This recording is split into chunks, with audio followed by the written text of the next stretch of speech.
This is the L2C Media Network, and this is Sports Final, brought to you by William Hill Sportsbook. Let's make it interesting. And beginning tonight, we got the weather forecast from our official, unofficial station, WLNS TV 6. Now, with the headlines that turn into details and a sort of Alka-Seltzer type Monday for all you folks still dealing with the Super Bowl hangover. Here's the Baxman, Steve Baxley. Thank you, Harry. How you doing, everybody? Welcome one and all to this little cha-cha we call the Sportscast. That's right, folks. And tonight, we delve into the Super Bowl, the commercials, who were the winners, who were the big losers that were actually winners. We'll explain that. Plus, a tearful adieu to good friends. We'll explain that as well. All that, in the medium sense of the word, we got 45 minutes, or maybe an hour, to make everything all nice and pleasant for you all. I have one person watching me, and now I don't. Oh, well. Plus a few other things. Hi, how you doing? Welcome back. Welcome to the madness that is Sports Final. Let's get to it, because we got a lot to do. And the monologue, the Baxalog. I gotta tell you, let me preface this by saying, how you doing, Audrey? And Nick Mantis, and Ian Kress, and all the folks over there at Six Sports. I am what you call traditionalist when it comes to watching the news on TV. In fact, I was weaned, believe it or not, when I came here to Michigan, I was weaned on Channel 9 in Windsor, Channel 7 Detroit. By the way, these are not in any direct order. Channel 9 Windsor, Channel 7 Detroit, Channel 50 Detroit, Channel 2 in Detroit, and the big one, Channel 6 in the beautiful city of Lansing. And sometime this week, I will finally get to upload a special anniversary edition of Steve Baxley Talks About. It's a good title. Yeah, okay. Anyway, last night, CBS, of course, airing the Super Bowl, Channel 6, had to do two newscasts, both live. One was a special 11 o'clock simulcast with WLAJ in Lansing, their sister station, and the other one was right after the Equalizer. With, I got to tell you something, Queen Latifah was good in there. Anyway, the set, they debuted their new look, and I honestly got to tell you, it blew my mind. And it is good. It looks like they actually took care of two studios. I don't know how many studios they got. They built that thing. They built their station, their studios, and offices, as they call it in the sign-off days, studios and offices, to look like a hotel, because the person that owned it at the time thought television was just a fad. Now, 71 years later, we're happy to say he was wrong. Yeah. But you gotta wonder, with a building, which at the time they built it was very much a model of communications, how many studios did they actually have down there to fit what they have? I mean, this place, their studios, their set was fantastic. If you want to see it, go to WLNS.com and you can take a look at it. It is humongous. They even got a couch. I mean, from what I understand, it even made the NBC Peacock, less said about that, the better. But I will tell you something. He did taste good. Anyway, I wanted to do this for Audrey Dahlgren, who is the sports director there at Channel 6. And I was impressed. Big monitors, nice big couch, and just beautiful. Out of this world. The graphics were wonderful. And I'm proud to say I was wrong. They got the CBS package, not the coin package, KOIN. Because the KOIN package would not have fit the motif, the mode. But the CBS package, it did. That meshed it well. Yeah, they still got some bugs to work out. Mainly the time and temperature bug. They of course got to update their commercial plugs. But I tell you, that just blew my mind. And whoever designed it, whoever built it, blessings. Let the applause run rampant. A great set and great people. It is truly a family spirit at the Country House. And I applaud Channel 6. They did good work. To people who made that set, and to Nexstar, salute. Okay, and there's your assessment on that. By the way, at the end, I'm going to make another comment about Bell Media in Canada. But right now, folks, the monologue has come to an end. Let's go to do something we must do. It is called sports, and we got a lot of it. That's right, folks, we do got a lot of it. Let's begin first and foremost here with little NFL. And it go like this. Josh Rosen. Remember that name? Yes, I remember him. He was a good one for the 49ers. Well, he apparently did enough during his brief trial with the 49ers to warrant a new deal. The 49ers have re-signed the former first-round pick to a one-year contract that was announced by the team on Monday. The overall 10th pick in the 2018 draft, Rosen spent most of 2020 on the Buccaneers practice squad.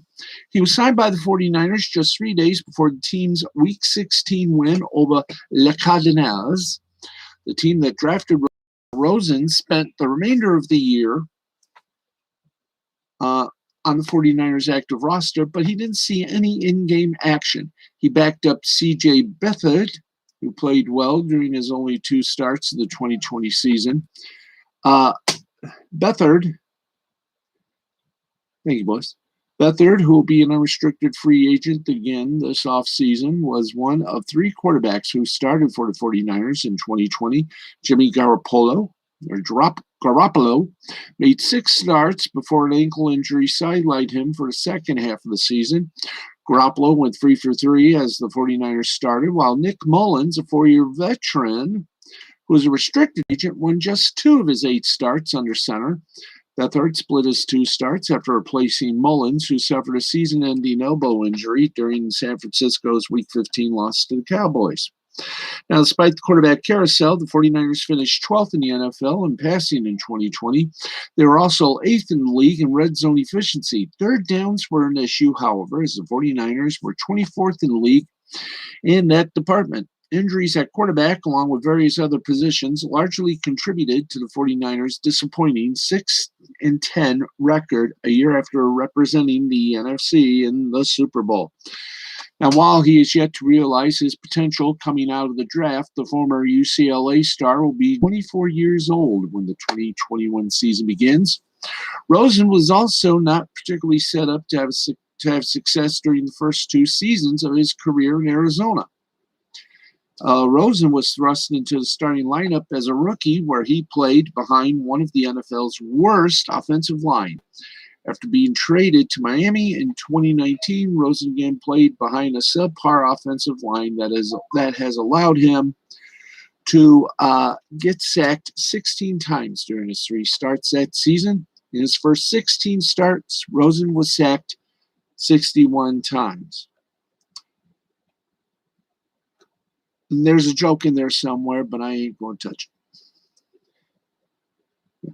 Well, keeping Rosen as insurance to a 49ers team that's hoping to avoid another injury-marred season in 2021. It also gives Rosen another season of work with Kyle Shanahan, who has had notable success working with several established QBs.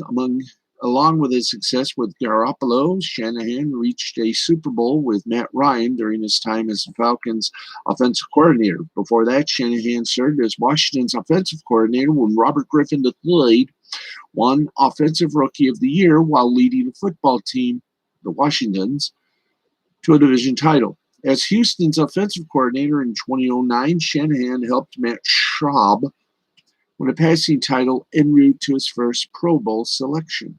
Now, the jury is currently out on how the 49ers will use the number 12 pick in this year's draft. In his most recent mock draft, the draft analyst for CBS Sports, Ryan Wilson, had the 49ers selecting North Dakota State's Trey Lance. Chris Taropso, however, has Cisco finding a complimentary piece for George Kittle with the selection of Florida tight end Kyle Pitts. Fellow CBS draft analyst Josh Edwards believes that the 49ers will use the number 12 overall pick to bolster their secondary. He has 49ers taking former Alabama cornerback Patrick Surtain II, the second-ranked cornerback in the prospect ratings for CBS. Ooh, yeah.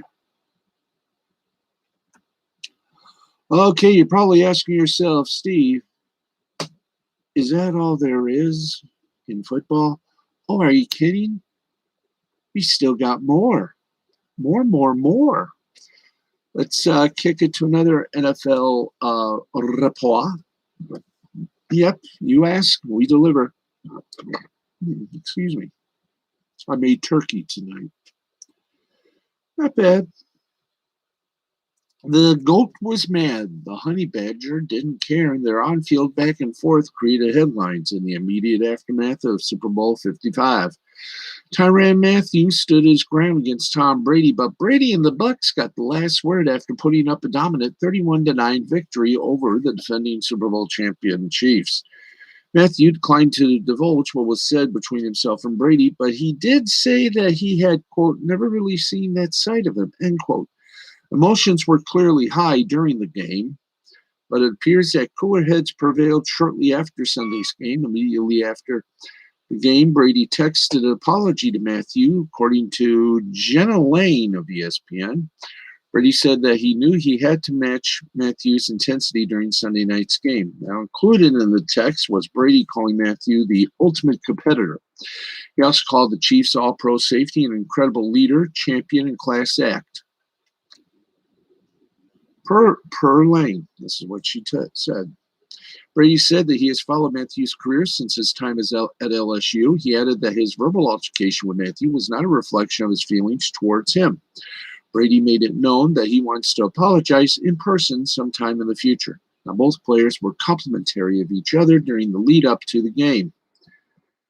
While Mathieu enjoyed far more success than failure during his career, the 2019 Super Bowl champ fell victim to Brady's right arm near the end of the first half of the Super Bowl after forcing Mathieu to commit pass interference on Mike Adams.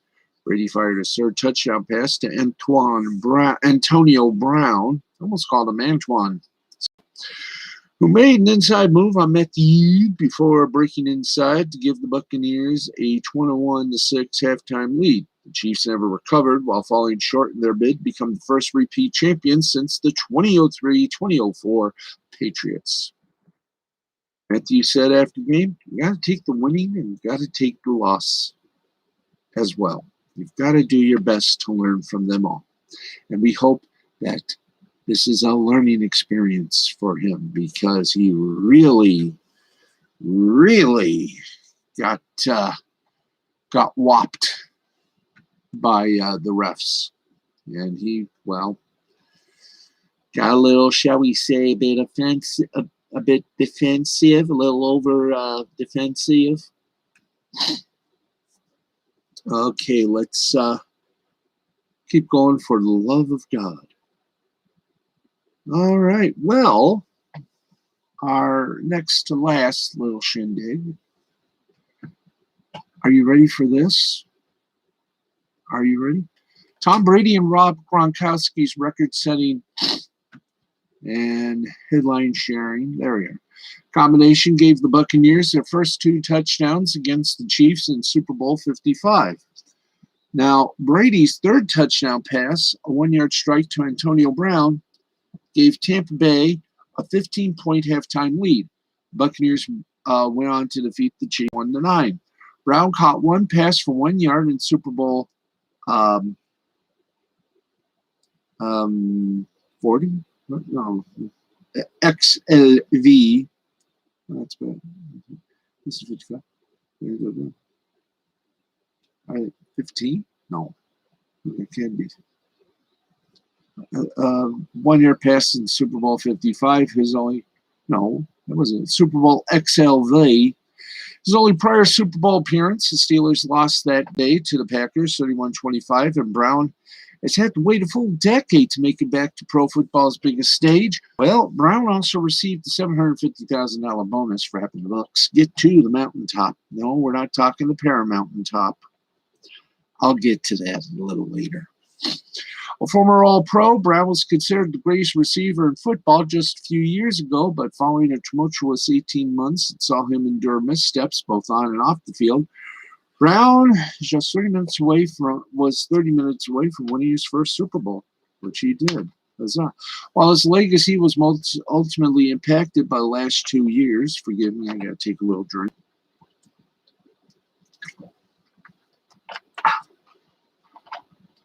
Brown is nevertheless a Super Bowl champion, a title that eluded him during the first decade of his career. And there you go, kiddoms. So Antonio Brown. Now I think we know what Brown did for the Buccaneers. What can Brown do for all of us? Except play good. Okay, we're at 11:51. And we have 3 of our headlines. We got more to go.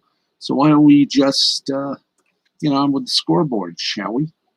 And right now we're going to check in with the NBA scores and want to remind you that if Harry hasn't reminded you, I will. Tonight's scoreboard is sponsored as always by William Hill Sportsbook. Let's make it interesting. And of course, remember, if you have to make it interesting, but also make it responsibly. And if you have a gambling problem, please call 1-800-270-7177, 1-800-270-7177. All right, time to kibitz not. Let's get to the scoreboard. Early in the fourth quarter, the Oklahoma City Thunder have an 84-76 lead over the Los Angeles Lakers. Final scores always in. Charlotte Hornets 119-94 victory over the Houston Rockets. Toronto Raptors over the Memphis Grizzlies 128-113. We keep going.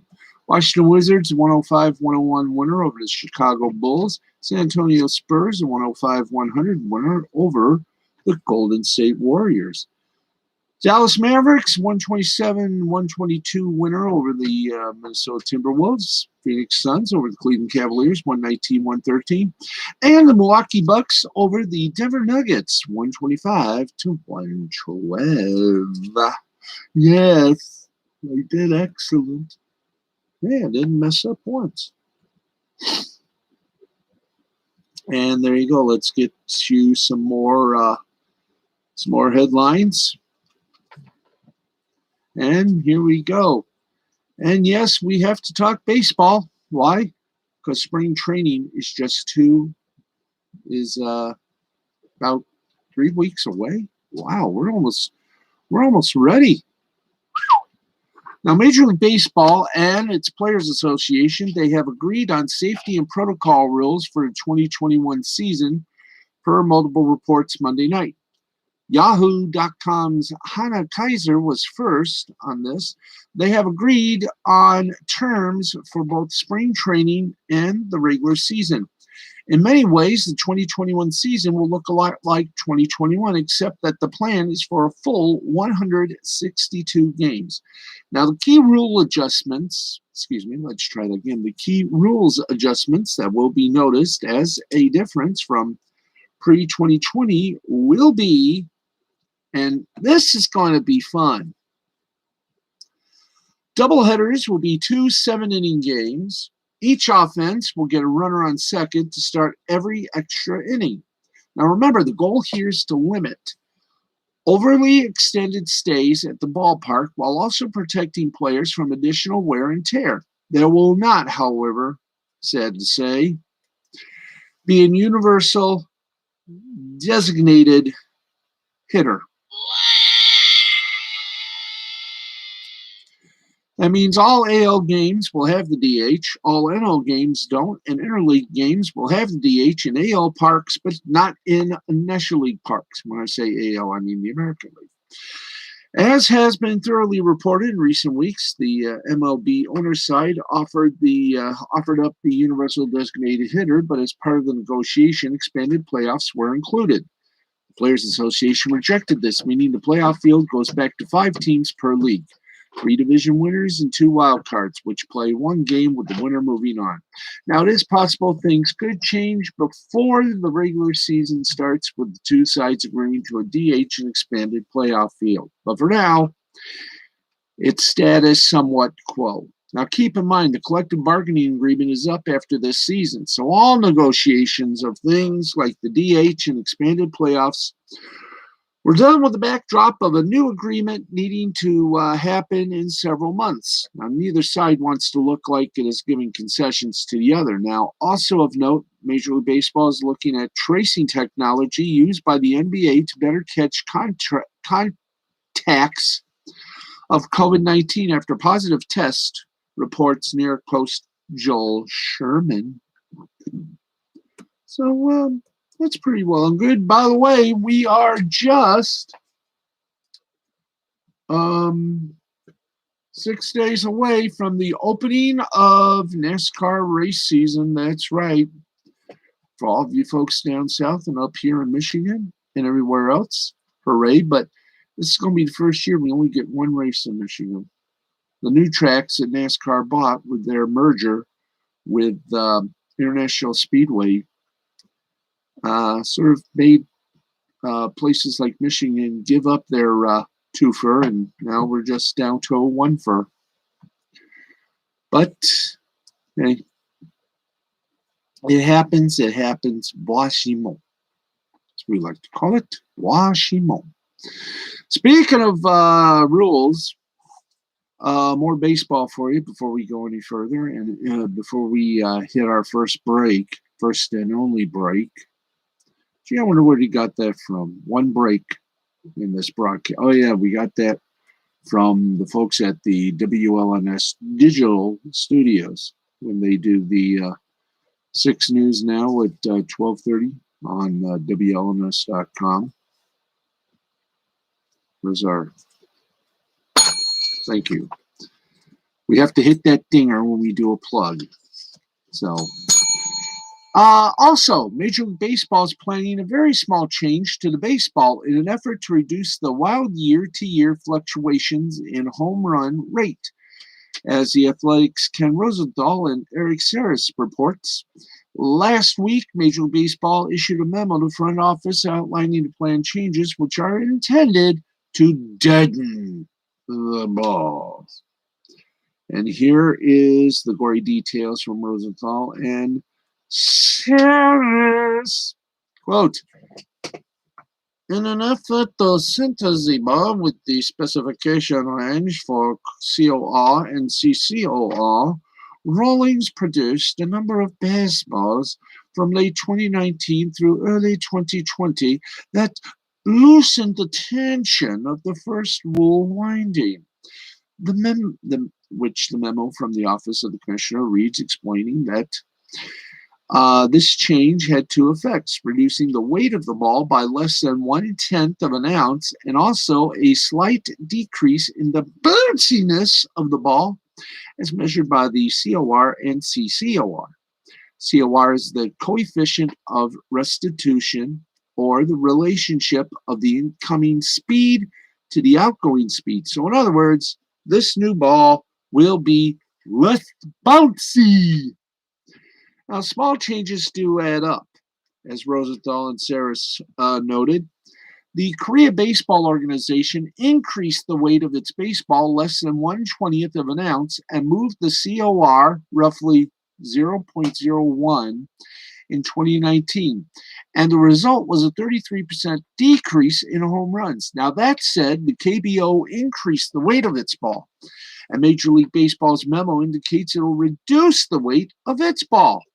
In addition to changing the baseball itself, 5 more teams will store baseballs in a humidor at their home park, according to the memo. The Diamondbacks, Mariners, Mets, Red Sox, and Rockies already store their baseballs in humidors, with Arizona in particular showing a decline in homers once the humidor was installed. Now, the 5 teams will add the humidor. Who they are, they're unknown. Now, in 2019, MLB Major League Baseball team swatted a record-smashing 6,776 home runs. That happened only 5 years after the 30 clubs combined to hit 4,186 home runs in 2014. Now, in the year-to-year home run rates over the last 5 seasons, 2016 was 1.16, 2017 was 1.26. That was a record prior to 2019. 2018, 1.15. 2019, the big record, 1.39. And last year, 1.28 homers per team per game. Obviously, that's because we had a very truncated season. Now, ideally, any changes to the baseball would bring home runs back to 2016, 2018 levels rather than 2014 levels, when there were only less than about 85, 86 home runs per team per game. And the league hit 251, 314, and 386 overall. The risk is that fewer home runs will make offense scarce because there are so many strikeouts in today's game, and stringing together multiple hits in an inning is so difficult. Now, a little over a year ago, MLB released a study saying its baseballs were not juiced in 2019. Oh, heaven offend. Otherwise known as intentionally altered to increase home runs. And that the league's rising home run rate had to do with an emphasis on launch angle and a slight difference in the seams on the baseball. In 2018, Major League Baseball acknowledged changes to the baseball had an effect on offense. Major League Baseball owns Rawlings, the company that manufactures its baseballs, and every baseball is handmade.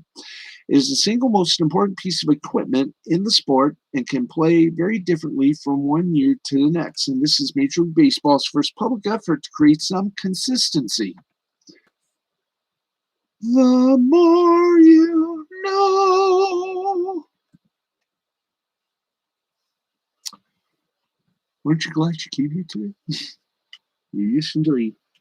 Yes, indeed. You're here to join us, and we love you all for joining us now. Now we got to go to what's called a comical message. Yeah. Oh, sorry, that's commercial massage. And do that. You know what we do about this time? That's right. We've hit the halftime. Wish we had our whistle. That's not the whistle we were hoping for. Guys in the control room, come on. We have a whistle. There we go. One more time. There we go. That means we've hit the halftime, folks. And that also means, hey, we got to do a little YouTube, little blessy, don't we? Yes, we do. Yes, we do. That's right. You know what we got to do? We got to see if old Nick is going to do what you call a live broadcast. And yes, he is. Yes, he is, folks. Tonight, our humble Minnesota attorney will be taking a look at the full breakdown of, do we really have to do this? The producer is nodding yes. Full breakdown of Trump's impeachment defense brief with one of his guests, Joe from Good Logic, LAWGIC, will join Nick to break down the full impeachment defense brief tonight. So you may want to grab some whiskey, or if you prefer scotch or any kind of hard liquor if you wish, and join Nick and the crew. Their show starts at midnight. You can, of course, join in progress with this show, or after this broadcast is over. But join Nick Rekieta, Minnesota's most humble attorney, as he hosts Law Splaining the Interwebs tonight and every night, midnight Eastern, 11 Central, right here on YouTube. With that done and said, it's time we go do a little dance with some college football. Yeah, not football, basketball. Thank you. Time now is on our side. Yes, it is. Time is on our side. Yes. We love having time. Do we have the, oh, there it is. NCAA BBs. So let's go to it. Let's go to the hop. Okay, we got 3 games for this evening's pleasure. And wow, we got a very close one. Our first little stopover. That's right. Let's give it to you straight, Doctor. Can you take it? Here we go. 2 games are still going on in progress at the half. Both of them just happen to be number 1 ranked Gonzaga, undefeated, leads Brigham Young 41-31. And the other game at the half is San Diego State is the Sand War, as in San Diego State 47, San Jose State 29. Do we know the way to San Jose yet? I love that song. Youngstown State defeated Rochester, Minnesota, 60-50. UMBC beat Stony Brook, 60-48. Fairfield over Quinnipiac, 77-70. Eastern Kentucky over SIU Edwardsville, 78-74. Hampton over High Point, 76-71. SMU over East Carolina, 71-56. LIU over St. Francis of New York, 96-84. Furman over UNCG, 68-49. Parlez-vous. South Carolina Upstate over Gardner-Webb, 77-69. Thank you. One more time. Thank you. Florida A&M over NC Central, 59-50. Mercer over Samford in 2 overtimes, 89-82. Colorado over Oregon State, 78-49. Coppin State over Norfolk State, 74-64. University of Texas Martin over Austin Peay, 76-75. Lafayette over Loyola Maryland, 80-76. Minnesota over Nebraska, 79-61. Abilene Christian over Texas A&M CC, 82-69. Alabama A&M over Arkansas Pine Bluff, 86-55. Grambling over Alcorn State, 67-62. 23rd ranked Oklahoma State, 23rd ranked Oklahoma State lost to Kansas, 78-66. Jackson State a winner over Southern, 57-53. 4th ranked Ohio State over Maryland, 73-65. UNLV over Air Force, 69-64. Mississippi Valley State, 68-65 winner over Alabama State. And here are the postponed and canceled games. Western Kentucky and Florida Atlantic, Loyola Maryland and Bucknell, Miami, Florida, North Carolina, Morgan State and Howard, and the canceled game is St. Mary in San Diego. That's Really bizarro, isn't it? Yes, it is. Okay, we go from college. Let's hit the fun boys, and that's called the NHL. Mhm. And friends, I know you is my friends. We got you covered with some of the NHL scores for tonight. In a rather COVID-like, what? No, yes, like what? Anyway, COVID took care of some games. We'll tell you which ones they are in a moment, but right now, let's give you the final scores of Monday's games with the three-star selection. New York Islanders, the Battle of New York. They beat the New York Rangers 2-0. Varlamov for the Islanders, 30 saves. Martin for the Islanders, 1 goal, 1 assist. And Cizikas, Hale Cizikas for the Islanders, 1 goal. Edmonton Oilers beat the Ottawa. Let's try it again. Edmonton Oilers beat Ottawa Senators 3-1. Draisaitl for Edmonton, 1 goal, 1 assist. Murray for Ottawa, 32 saves. And Smith for Edmonton, 27 saves. Thank you. Columbus Blue Jackets over the Carolina Hurricanes. Yeah, I got it right, finally. 3-2. Excuse me. Korpisalo for Columbus, 22 saves. Roslovic for Columbus, 1 goal, and James for Columbus, 1 assist. Also in NHL hockey action, Toronto Maple Leafs over the Vancouver Canucks 3-1. Anderson for Toronto, 31 saves. Matthews for Toronto, 1 goal, and Peterson for Vancouver, 1 goal. Arizona Coyotes beat the St. Louis Blues in a shootout, 4-3. Keller for Arizona, 1 goal, 1 assist. O'Reilly,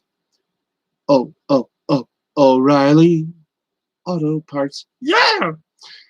For St. Louis, 2 goals, 1 assist. And Perron, maybe s'il vous plaît. St. Louis, 1 goal, 1 assist.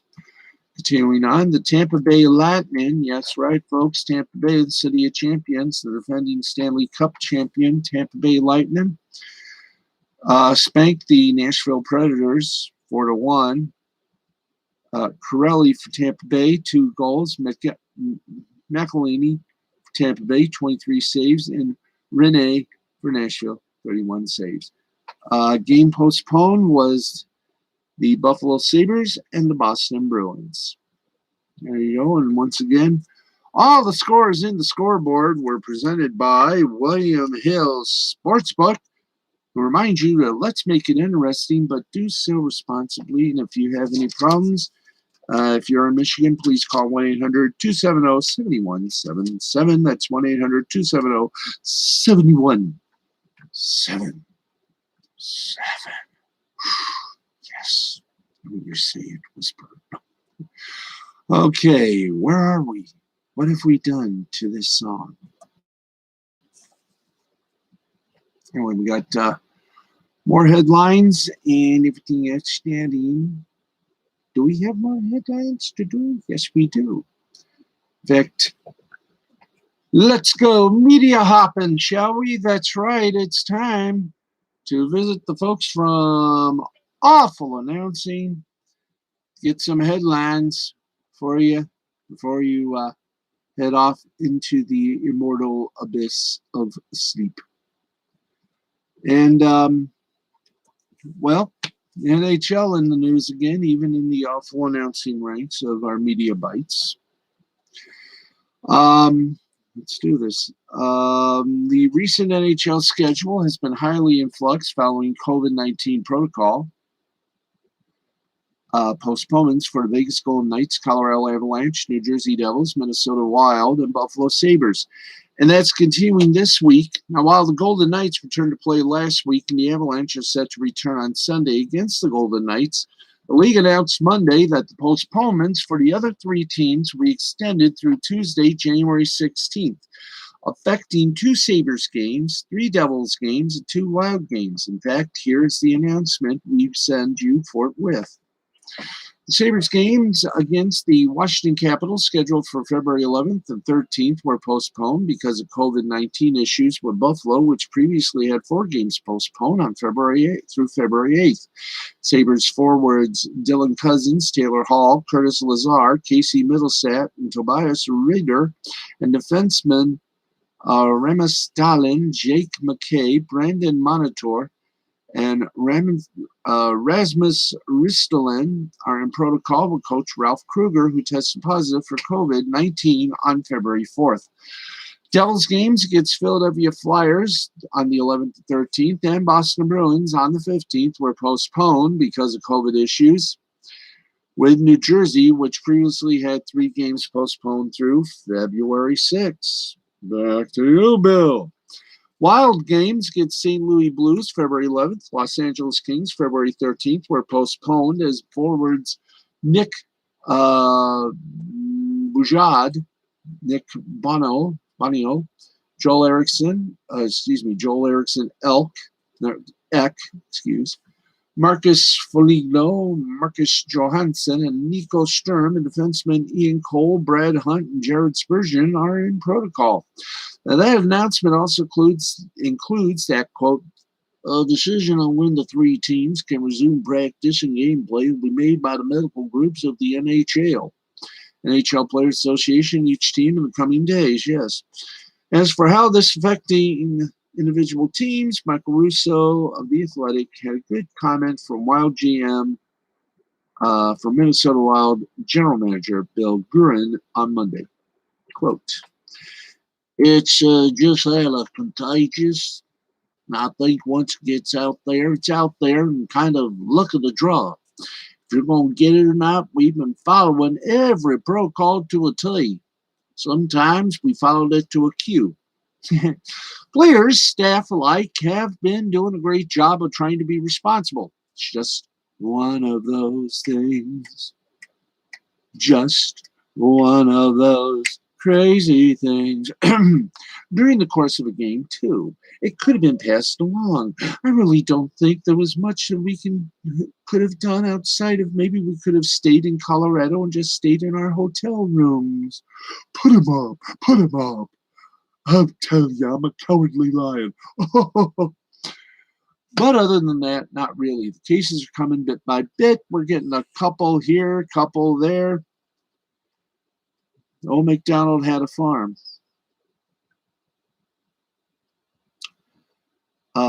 Maybe we'll get a couple more tomorrow. We just have to be patient and write it out. I think the most important thing is that people to get to the other side of this healthy, and we'll resume playing hockey when it's safe to do so. Well, as Russo wrote earlier Monday, the NHL is currently reevaluating its protocols, including types of testing, how testing is conducted, player arrivals before games, and more. Now, based on some of these outbreaks, and there are some particular concerns with hockey games relative to other sports, given the cold temperatures at rinks and the challenges with ventilation, which has produced some studies, including the CDC one published in October, based on a recreational hockey game in June, that suggests there's the potential for in-game transmission. There are also long-term concerns for many, including Minnesota Wild draft pick Marco Rossi, out for at least this season thanks to COVID complications. So there's definitely some logic to shutting these teams down for a while to try and contain these outbreaks, but these postponements will pose some challenges with the schedule going forward. We'll see where things go for the NHL from here. We do hope they do the right thing. They've been doing the right thing so far. And even the NBA is looking. Now, let's give you a little more. Well, as you know, Bell Media up there in Canada, as you know, this COVID pandemic has killed off some businesses, and the broadcasting industry is not immune to COVID. Bell Media, for example, laid off 210 employees, and some of those employees were from TSN, which is co-owned by Bell Media with a little bit of with a little clip, about 30% ownership to ESPN/Disney. Now, following TSN's layoffs of several personalities on Thursday, Jay Onrait was back on the air for SportsCenter on Sunday night. Onrait acknowledged the layoffs of Christian Jack, Natasha Staniswiski, and head writer Brendan Halloran, including longtime producer Tim, and one that really hurt big time. And Jay Onrait left his more poignant comments for the departure of longtime colleagues, producer Tim and Dan O'Toole. In the emotional segment, Onrait said that he and O'Toole felt old because of fans telling him that they grew up watching the pair on TV. Well, indeed, after all, they were on for 2 decades, but they also felt grateful because people watched them and stuck it out. You can go on YouTube and look it up. Again, we don't have the rights to air audio or video just yet. But as we grow, so too will we get the trust of folk. Now, this is what Jay said in text form. Quote, when we started on this network together almost 2 decades ago, we had one priority: to be ourselves on television. And it only worked because you guys watched us. Because let's face it, our show was pretty weird. But you made us part of your routine with your families all across this country in the morning and at night. And Dan and I will always appreciate that. On behalf of Dan and Tim and myself and everyone on this amazing crew, thank you. I do not, of course, I do not do it justice. You'll have to see the video yourself. It is on YouTube. Please look it up. Now, it's going to be weird talking about Jay without Dan, and I'm sure it's going to be even stranger for Jay without his longtime co-host next to him. As for the future of SportsCenter with Jay Onrait, will TSN let him do his own thing, as we've seen with Scott Van Pelt SportsCenter on ESPN? Or will he simply be the primary anchor on a more standard SportsCenter? If it's the latter, it seems like a significant missed opportunity from TSN, and I happen to agree. Let the show continue as is. Or better yet, I know TSN is owned 70% by Bell Media, 30% by Disney, Disney, in parentheses, ESPN. Maybe if TSN told Bell Media, hey, you're cutting people, don't do it here. In fact, don't do any cuts because of COVID-19. Please. None of this would have happened, and everything would be normal. Then again, we keep forgetting we're not normal. There's a pandemic. It's costing people not only jobs, lives, and in some cases, mental health. We wish Dan well in his future endeavors, and who knows? If the coin is lucky, you might see him on ESPN. Hey, you might see Jay too. I mean, after all, 30% of TSN is owned by the Disney folks, which own ESPN. But for right now, Jay, what you did last night was class, and we applaud you for it. Good luck to you. Good luck to those at the Bell Media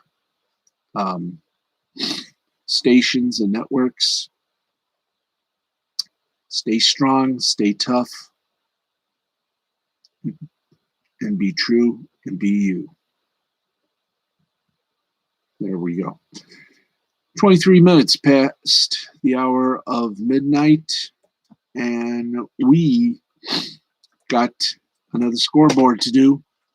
So, ladies and gentlemen, we bring you, that's right, Britannia.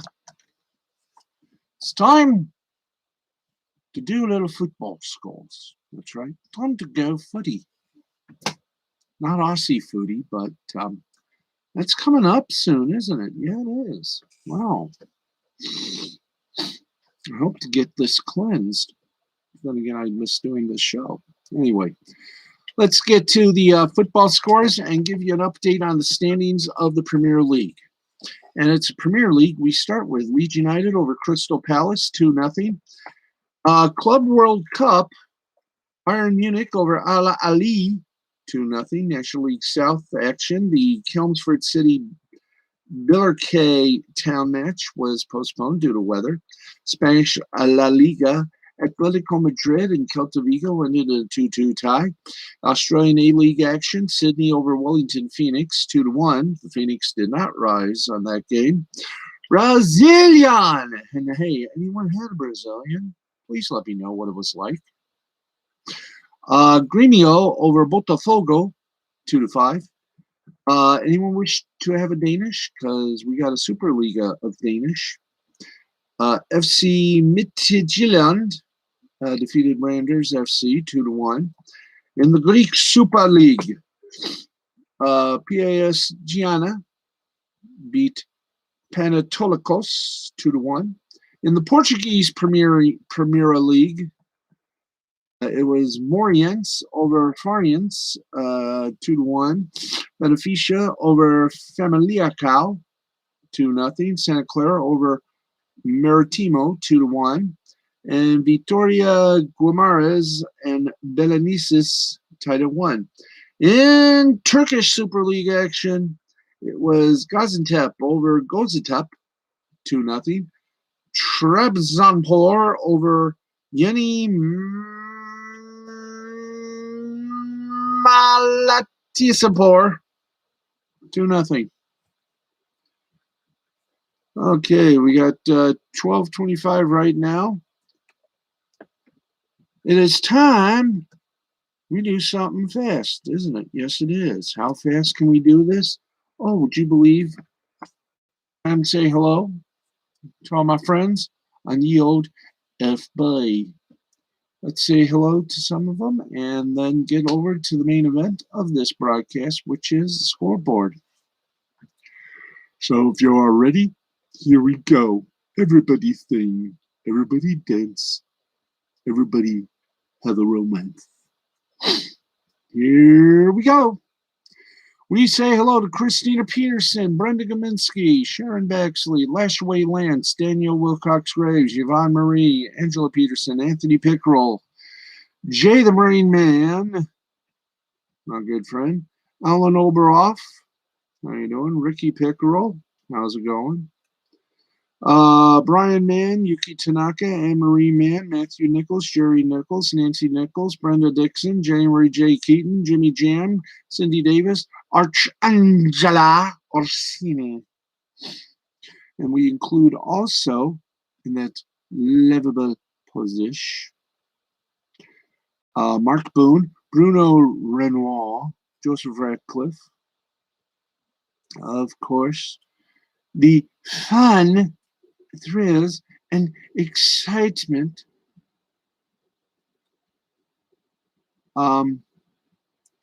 Hilda Clark Bowen, of course. We want to say a big old how to do. Stuart Wilkerson, Rannon, and Shelley. And of course, we have some breaking stories. We do have.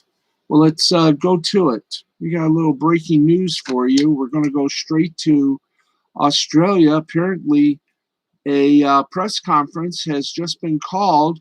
Let's join our friends from Network 10. A program of healing for Aboriginal men. 16-week program. The Wurundjeri word for magpie. Employment and education programs to provide jobs and skills in the Aboriginal community.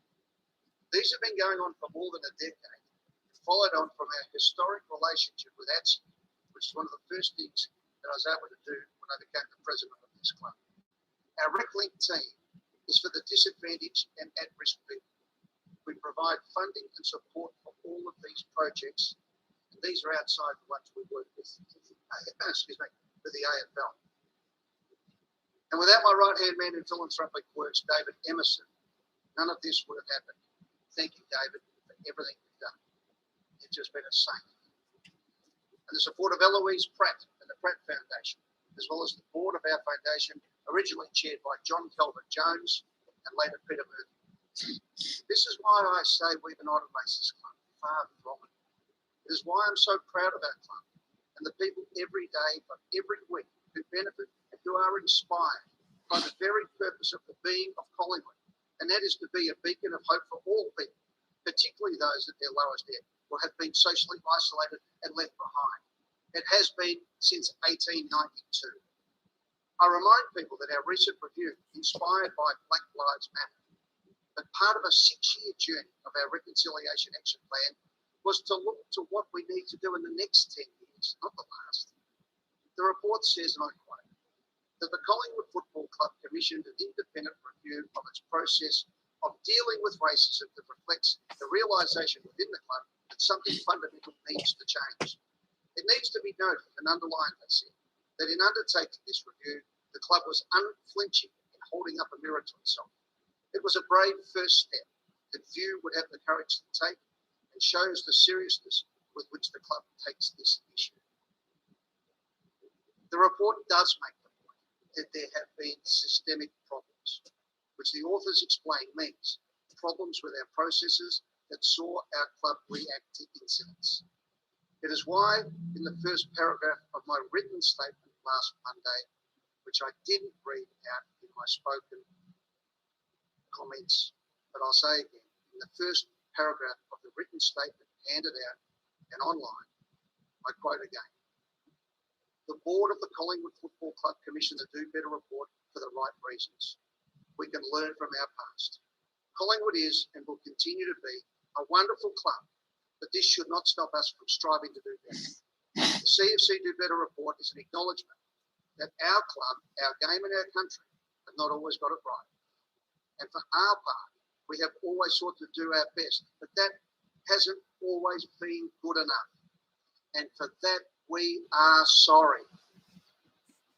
The report also said, if there is one thing that united almost every person we spoke to in this whole review, it was their commitment to the Collingwood Football Club and their desire to see it be the best version of itself. And that has been my role for the past 23 years. I committed myself to making Collingwood the best place it could be.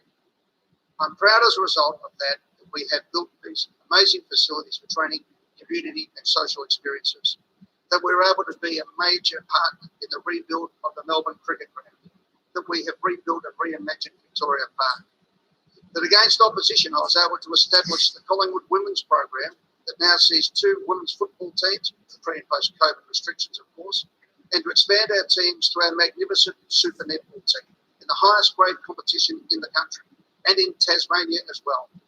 And of course, our magnificent Collingwood wheelchair team and now our partnership with the Yarra League, which will enable us to grow our community footprint and allow a pathway for multicultural players, coaches and officials to the big league. These are things that we are doing. And our latest endeavour, Victoria Sport, a partnership with Monash University Sports Medicine, to treat injuries and conduct world's leading research into concussion, the effect of sleep, with a hub here in this very room, an education course backed by Collingwood and Monash Health, with a building starting in here at the end of this season.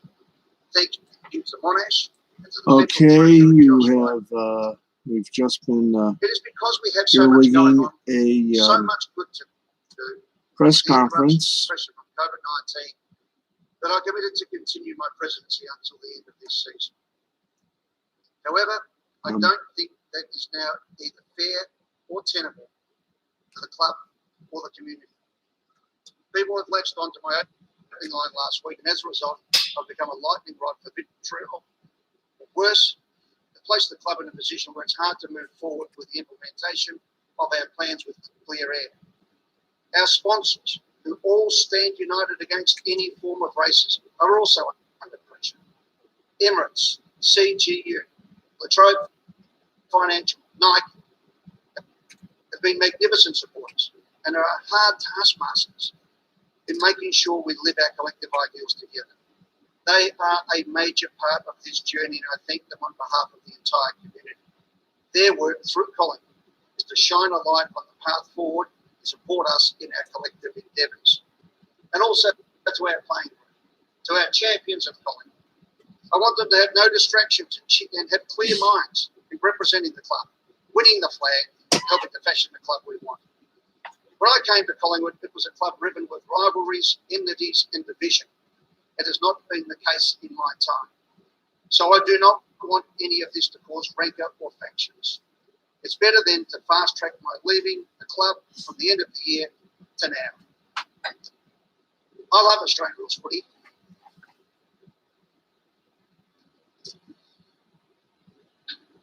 I love that it is the most egalitarian of games. No matter the size, the shape, or any other subset of life, he or she with a sheriff is the most important person in the world when they've got it in their hands. I love my memories of Victoria Park for the first time. And for the first time in my life, I felt part of a community.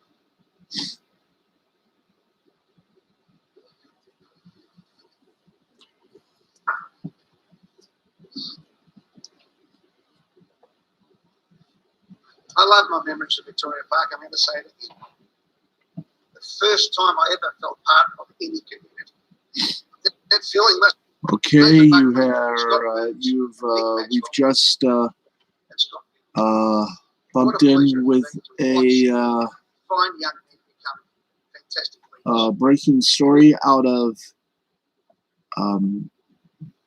Australia, as Collingwood has called a snap news conference, and hopefully what you just heard is that Mr. Eddie McGuire has announced that he will step down as president of the Collingwood Football Club, effective immediately.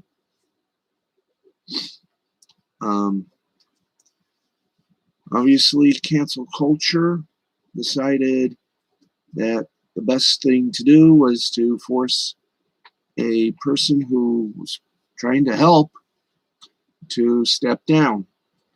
Just my opinion.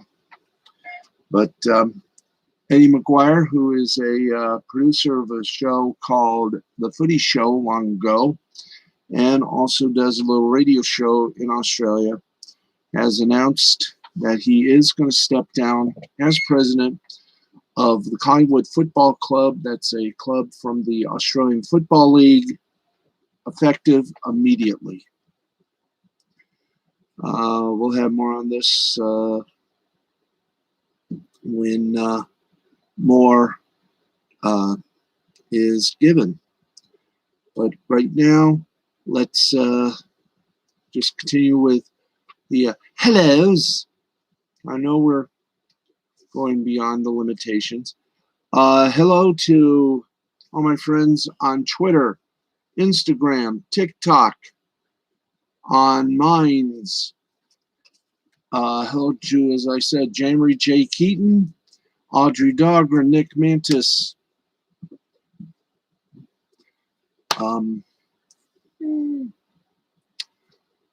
Alex Sims over there in beautiful Syracuse, Ian Kress as well, all my friends at TV6, all my friends over there at Fox 26, etc., etc., all my friends on all social media outlets. There we go. We're good. All right, we're good. We're good on time. Oh well, but we're well over. Hey, that's great. It's now time, friends, to do what we do to wrap things up. Hooty hoo. And we do so right now. This is the scoreboard. And let's give you some international scores, shall we? Whilst we prepare to say our good nights to you. And yes, I know we're running loads of lengthness.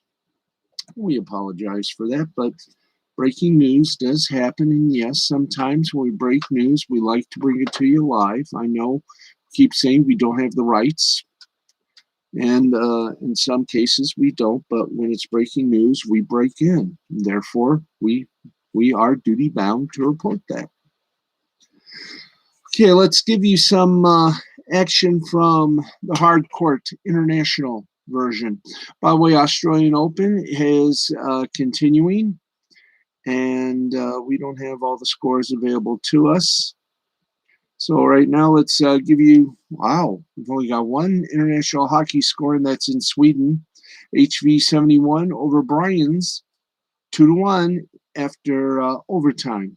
So there you go on that.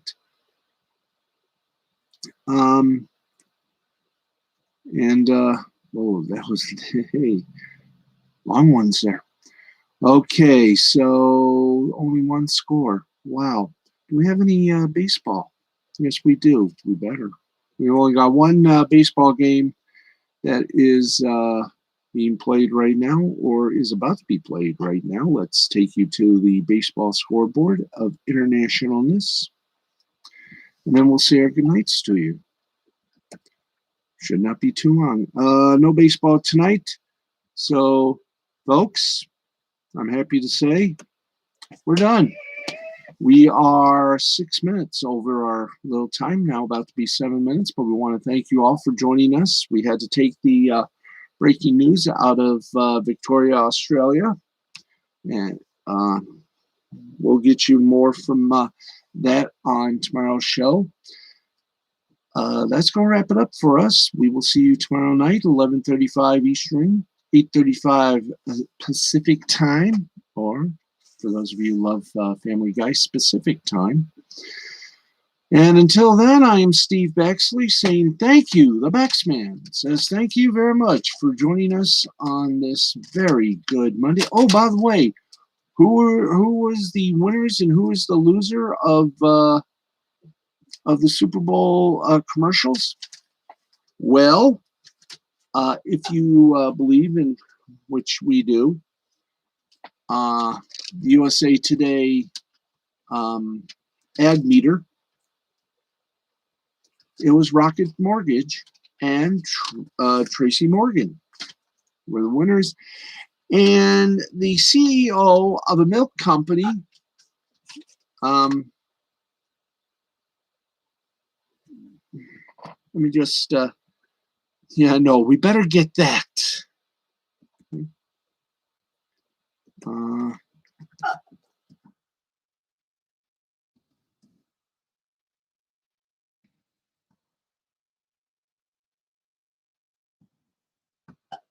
Okay, so who was the worst? It was the non-dairy, no cows, non-dairy milk company called Oatly, milk made with oats. Not a parody, an actual thing. You think we can? We better not. Okay, let us not dispute the boys over at legal. Lord knows we don't want to incur the wrath.